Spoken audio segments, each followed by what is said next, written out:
Hi and welcome back to my channel. I am Mimi and today I am just kicking back. I am sitting on my floor all nice and comfy on my cozy fuzzy rug and I have my coffee and I'm just going to read a little bit of Little House on the Prairie. We are working on chapter 2 and here goes. So if my eyes aren't completely on you at all times, please understand that I am reading, okay? This is my original book from the early 1970s, and this was a childhood favorite of mine, and it still is. So I'm going to start reading this. Also, if you're new here, welcome. Sit back, put your feet up, and just listen to someone read to you. That's all. Very relaxing video, okay? I hope that you guys really enjoy it. Again, I am just going to try to give as much eye contact with you as possible, okay? Okay, so chapter 2 is Crossing the Creek. Pat and Patty began to trot briskly, as if they were glad to. Laura held tight to the wagon bow and stood up, jolting the wagon. Beyond Pa's shoulder, and far across the waves of green grass, she could see the trees, and they were not like trees she had ever seen before. They were taller than bushes. "Whoa," said Pa suddenly. "Now which way?" he muttered to himself. The road divided here, and you could not tell which was the more traveled way. Both of them were faint wheel tracks in the grass. One went towards the west, and the other sloped downward a little towards the south. Both soon vanished in a tall, blowing grass. "Better go downhill, I guess," Pa decided. "The creek's down in the bottoms. Must be this is the way to the ford." He turned Pet and Patty toward the south. Okay, I just want to stop here for a second. So they are leaving their home and they are headed over to Walnut Grove. And they're, traveling by horse. The horse's name's Pet and Patty. And yeah, it's so far, like chapter 1, it was been a rough travel for them. Very rough journey.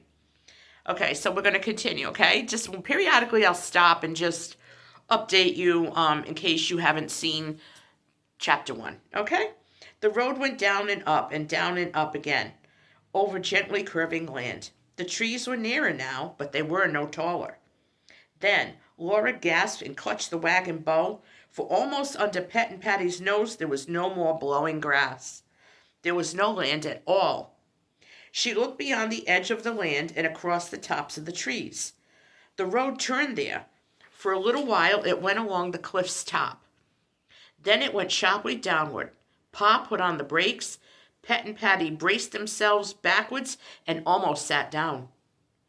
The wagon wheels slid onward, little by little, lowering the wagon further down in the steep slope into the ground. Jagged cliffs of bare red earth rose above both sides of the wagon.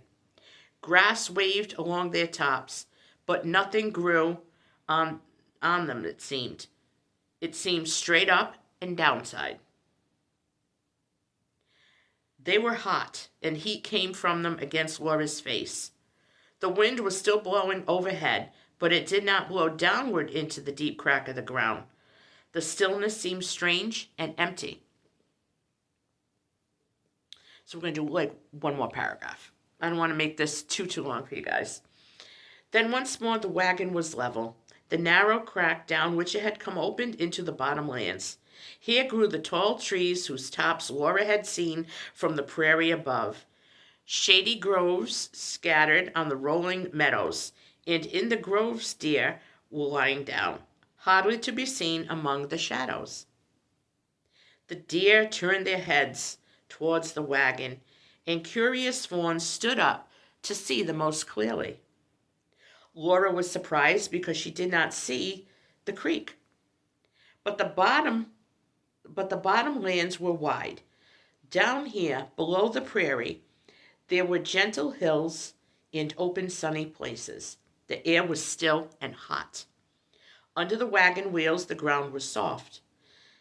In the sunny open spaces, the grass grew thin and deeper, and the deer had cropped it short. For a while, the high bare cliffs of red earth stood up behind the wagon, but they were almost hidden beyond the hills in trees when Pet and Patty stopped to drink from the creek. The rushing sound of water filled the still air. All along the creek banks, the trees hung over it and made it dark with shadows. In the middle of it ran swiftly, sparkling silver and blue. So that is it for today. We will continue with chapter 2 tomorrow. And I just wanted to take a little bit of time and just read this to you, let you know that this really is one of my favorite childhood books. And my aunt gave me this book. I must have been 7 or 8. She gave it to me in the early 70s, I think. I might have been a little older. And I have kept this book. My daughter read it, and I read it with her. My granddaughters have read it. As a matter of fact, I went out and bought them a whole series of the Laura Ingalls books, Little House on the Prairie, the whole book set, and they really like it. They still have it, so I'm going to be borrowing it from them. But when I saw this, I just thought that. I said, this is really a cozy book to read in the winter. So as I'm reading, I'm going to be sharing it with you, and I hope you did like it. I did fumble a little bit. I'm sorry. A late start today. I just had a real bad sinus problem earlier, so my eyes are a little blurry. But thank you guys so much for stopping by. Give me a thumbs up if you like the video, and if you want to come back to my channel, you're welcome to. And if you don't want to miss any notifications, hit the subscribe button. I love you guys, and let me know in the comments below, what is your favorite book to curl up with in the winter and just relax over a cup of coffee. Thank you so much for watching. I love you, and God bless you.